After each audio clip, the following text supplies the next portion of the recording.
આરામદાયક. હવે આગળનો સફર સરસ રાખવો હોય તો એ તમારા હાથમાં. કેમ? કારણ કે એની પરિસ્થિતિ એવી છે કે ક્યારે ટ્રાફિક જામ થાય, કેટલા વાગ્યા સુધી જામ રહે, કયો રસ્તો ડાયવર્ટ કરે, એ અહીંયા કોઈ નક્કી હોતું નથી.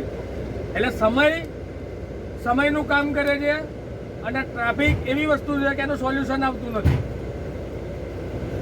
એટલે અહીંથી તમે અત્યારે સમયસર આવી ગયા છો તો તમે સ્નાન કરવા જાઓ તો કાલે તો ઇઝીલી તમે કાલે જે સ્ટે આઉટ કરીને આવ્યા એ જગ્યાએ પાછા સ્ટે આઉટ કરવા માટે તમે સમયસર પહોંચી શકો. જો તમે અહીંથી ગાડી લેટ ઉપાડો તો એટલો તમારો ત્યાં ગાડી લેટ પહોંચાય અને એટલો તમારો ટાઈમ કપાઈ જાય. બરોબર? હવે અહીંથી સંગમ ઘાટ અને એરલ ઘાટ સ્નાન કરવા માટે 2 ઘાટ છે. એરલ ઘાટ ઉપર જવું હોય એને એરલ ઘાટ ઉપર જઈ શકે. જેને સંગમ ઘાટ ઉપર સ્નાન કરવું હોય એ સંગમ ઘાટ ઉપર સ્નાન કરી શકે. હોડી તમને એરલ ઘાટ ઉપર મળશે પણ સાંજે 5 વાગ્યા સુધી ચાલુ હશે. જો તમે લેટ પહોંચ્યા તો તમને ત્યાં આગળ હોડીનો અત્યારે ચાન્સ રહેશે નહીં.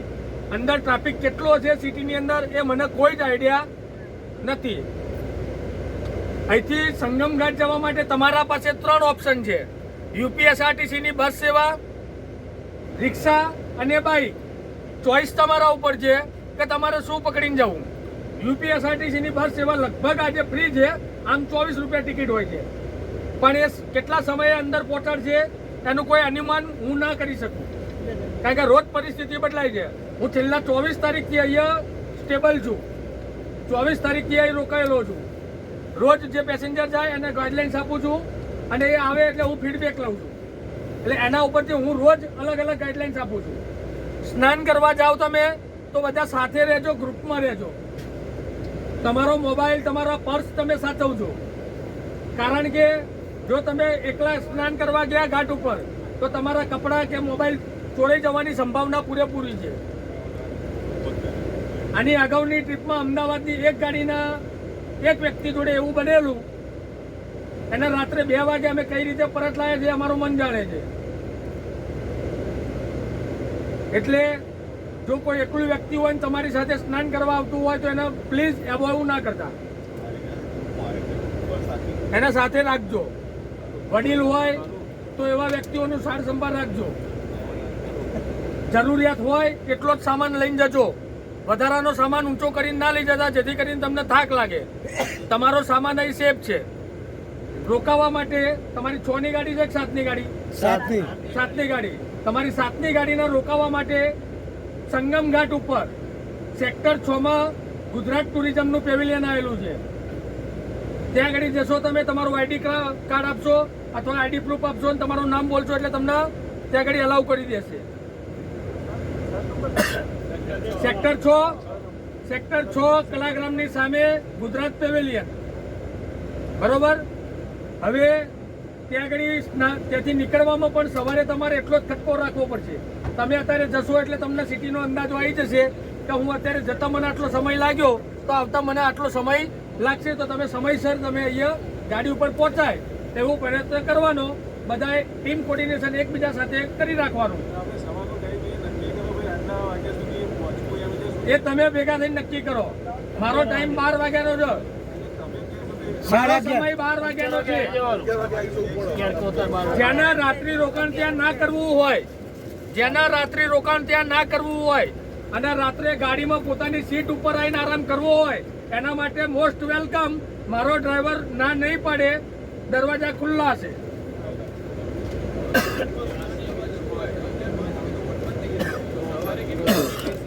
સવારે 5 થી 6 વાગે એટલે તમારે મિનિમમ 4 વાગે ચાલવું પડે ત્યાંથી. હવે તમે જો સંગમ ઘાટ ઉપર રોકાયા હોય અને બોટમાં જવું હોય તો મિનિમમ 7 થી 8 કિલોમીટર ચાલવું પડશે. એ બ્રિજ ખુલ્લો હોય તો. ત્યાં અંદર સાધન કોઈ જ અવેલેબિલિટી નથી. જો બ્રિજ ખુલ્લો હોય તો. બ્રિજ ખુલ્લો ના હોય તો મિનિમમ તમારે 12-13 કિલોમીટર ચાલવું પડે. બહાર નીકળીને પાછો બ્રિજ ક્રોસ કરીને પાછું આવવું પડે. એ વ્યવસ્થા તમારે શોધવી પડશે. ત્યાં આગળ બધા ટેન્ટ હશે, તમારે ત્યાં આગળ શોધવી પડશે. અરેલ ઘાટ ઉપર તમને થોડુંક મોંઘું મળશે. બોટ પોઈન્ટ છે ત્યાંથી જ બોટ ઉપડે, બીજે કોઈ જગ્યાથી નહીં. અરેલ ઘાટ જ બોટ પોઈન્ટ અરેલ ઘાટ ઉપર આવ્યો, કોઈ જ નથી. અહીંથી જવા માટે તમે બસમાં જાઓ કે રિક્ષામાં જાઓ, લેપ્રોસી સર્કલ ઉતારશે તમને. લેપ્રોસી સર્કલ થી તમારે નયા બ્રિજ, અને નયા બ્રિજ થી તમારે બાઇક કરશો એટલે 50-100 રૂપિયામાં તમને સંગમ લઈ જશે. રેપ્રોસી સર્કલ તો અહીંથી રેપ્રોસી સર્કલ ના કેવી રીતે જવાય છે? રિક્ષા અને યુપી સંગમ ઘાટ ઉપર તમે સ્નાન કરો, એમાં ત્રિવેણી સંગમ નું પાણી આવશે. જો તમે અરેલ ઘાટ ઉપર સ્નાન કર્યું વિધાઉટ બોટ 50 તો તમે યમુનાના પાણીમાં સ્નાન કરીને બહાર આવશો. બરોબર. સમય ફરતી કેજો ને આપણે યમુના વાળાનું ફરતી કેજો. અહીંનું લોકેશન, એક મિનિટ, અહીંનો એક વ્યક્તિ મોબાઈલ કાઢીને લોકેશન અહીંનું નાખી દો. આપણે લોકેશન લાઈવ નાખી દો. એ તો કેવો ટ્રાફિક છે એના ઉપર ડિપેન્ડેબલ. અહીંનું કરંટ લોકેશન કોઈ નાખી દો. વડીલ પહેલા હું જે સમજાવું છું એટલું નાખી દો, પછી પૂછો. લખાવું છું અહીંનું એડ્રેસ લખાવું એ લખી લો. બીજી બસ પણ આવી છે, મારે એને પણ ગાઈડલાઇન્સ આપવાની છે. કરંટ લોકેશન કોઈ એક વ્યક્તિ કાઢો તો ખ્યાલ આવે મને કોણ કરે છે. નાખી દીધું. હવે લખો એમાં એડ્રેસ. લખો હવે પછી ગ્રુપમાં નાખે. गोहनिया गांव, गोहनिया गांव गोहानिया गाँव ब्रिज के नीचे, गोहनिया ब्रिज के नीचे, गोहनिया गांव गोहनिया ब्रिज के नीचे जसरा मंडी रोड, जसरा मंडी रोड,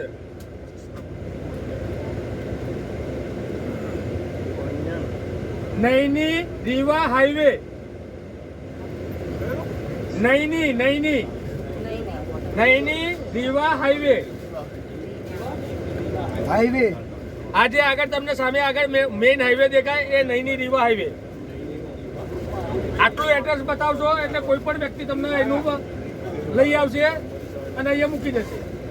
ઓકે.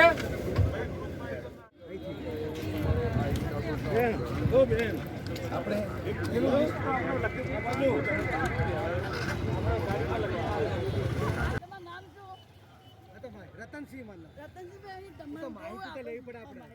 આપણે એક મોટી જીપ કરી નાખીએ. કેટલા બસની સુવિધા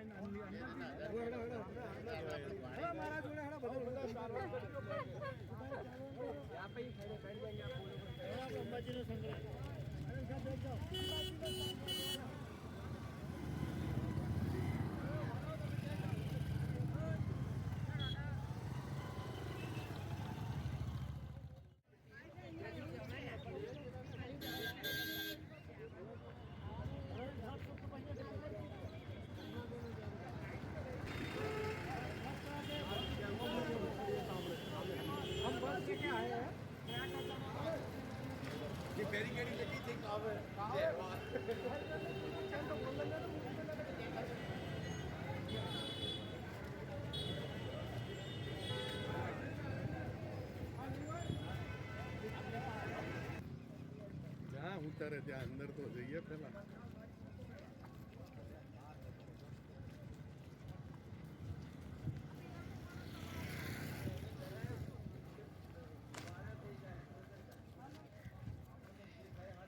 सात किलोमीटर पे हेडता जो કેટલો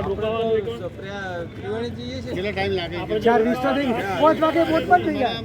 પેલા જો અહીંયા છે ને બે છે, અમુક લોકો એમ કહે છે એરલ ઘાટની બાજુમાં રોકાઈ જવું છે અને અમુક લોકોને ગુજરાત પેવેલિયનમાં જવું છે. પેલા એ અલગ થઈ જાય, એ અલગ થાય. જેને એરલ ઘાટની બાજુમાં રોકાવું હોય ને આ બાજુ રહ્યું, અને ગુજરાત પેવેલિયનમાં રોકાવું હોય આ બાજુ. બધા ગુજરાત પેવેલિયન વાળા જ છે. નહીં આ તો ગુજરાત પેવેલિયન વાળા હારે તો આપણે ગુજરાત પેવેલિયન વાળા ફોન કર્યો પૂછ્યું બોટ રહીને 5 વાગે બંધ થઈ જશે. આવવાનું તો મેં આજે ના આવે. તો આપણે રોકાવાનું કહી દઈએ ને તો લેશે હનુમાનજી. આપણે એક છે ને 2 કિલોમીટર છે. અરે એ તમારું લેપ્રસી સર્કલ થી છે, તમારે એરલ ઘાટ ત્યાંથી 7 કિલોમીટર છે. હા અહીંયા છે આપણે 23 નંબરના સેક્ટરમાં રોકાવાનું છે. 24 નંબરમાં એરલ ઘાટ આવેલો છે. હા અમારું પ્લાનિંગ એવો છે કે એરલ ઘાટ વચ્ચે આવવું. હા વધારે થઈ જાય 200 જો રૂપિયા પેલા આખી વાત સાંભળી લો. હા તમે ગુજરાત રેવન્યુથી આગળ 7 કિલોમીટર છે. તો તમારે રિક્ષામાં ગમે એમાં 200 રૂપિયા ચાલવાના. અને સવાર ના મળ્યું સાધન તો તો પાછું 5 કિલોમીટર ચાલવું નહીં પડે. બરોબર. તો અમે એવું વિચારીએ છીએ કે એરલ ઘાટની બાજુ 23 નંબરમાં રોકાઈએ ત્યાં 200 રૂપિયા છે આમને વાત થઈ ગઈ. હા, per person. એને બરોબર કીધું કે પેલા આવો. આમાં નક્કી જ કરી રહ્યા. અડધા એમ કે ગુજરાત પેવેલિયનમાં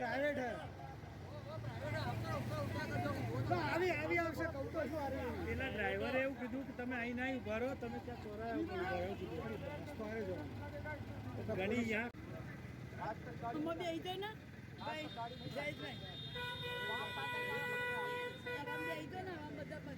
आगे ना संगम, आप तो कितनी बार जाके आगे होंगे संगम में?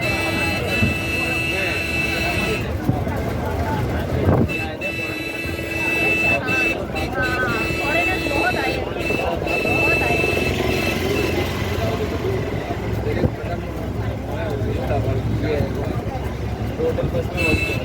अच्छा आपका बस था, आपका फॉरेनर था? अच्छा हाँ। अच्छा, आप तो रोज नए नए लोगों को मिलते रहते हो क्या? ये समय होता है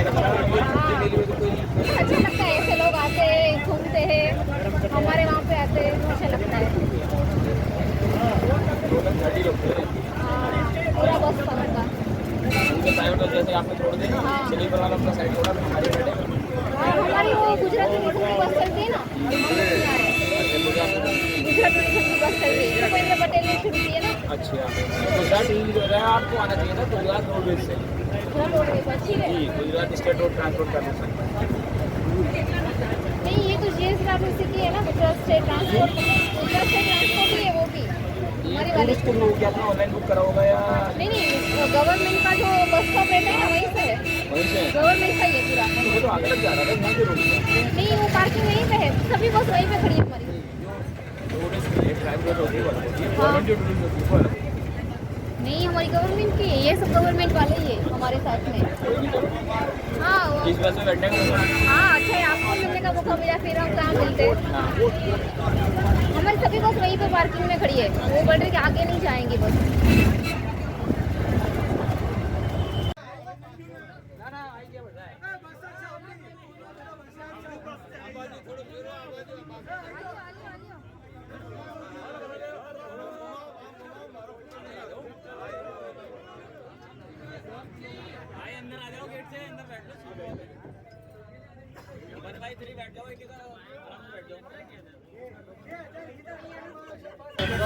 ये देखिए आपका इस टाइप से ये धारा आ गई है तो गंगा जी ये आ गई अपनी यमुना जी आप जा रहे हैं यहाँ से अच्छा यहाँ से जब आप ये ब्रिज क्रॉस करेंगे तो संगम का एरिया सिंपल अच्छा नहीं 2 किलोमीटर ही है पूरा। ठीक है तो अभी देखेंगे, अभी पहुँचने के बाद ट्रैफिक नहीं होगा तो फिर चलते हैं हम लोग। ट्रैफिक नहीं होगा तो फिर चलेंगे वहाँ पे हम लोग। पहुँच जाएंगे आप आराम से और बस यहाँ ब्रिज ये ब्रिज क्रॉस करना है हाँ, आपको या तो ऑटोस करना है या पैदल जैसे आप ओके उसके बाद आपका जो एरिया है संगम का एरिया रहता है ओके। तो सब लोग तो बोले बहुत दूर है जाना पड़ता है। ऑटो वगैरह सब आपको बहुत दूर तक छोड़ेंगे आपको जरूर नहीं पड़ेगी। ठीक है थोड़ा बहुत तो पैदल चलना ही पड़ेगा। देखो मैक्सिमम यहाँ आप बैठे ना पिछले हफ्ते में यहाँ से लोगों संगम तक पैदल गए थे यहाँ से आप बैठे थे आप तो उस हिसाब से बहुत अच्छे चल रहे हैं। हाँ वो आगे तक जा रहे हैं हम लोग तो।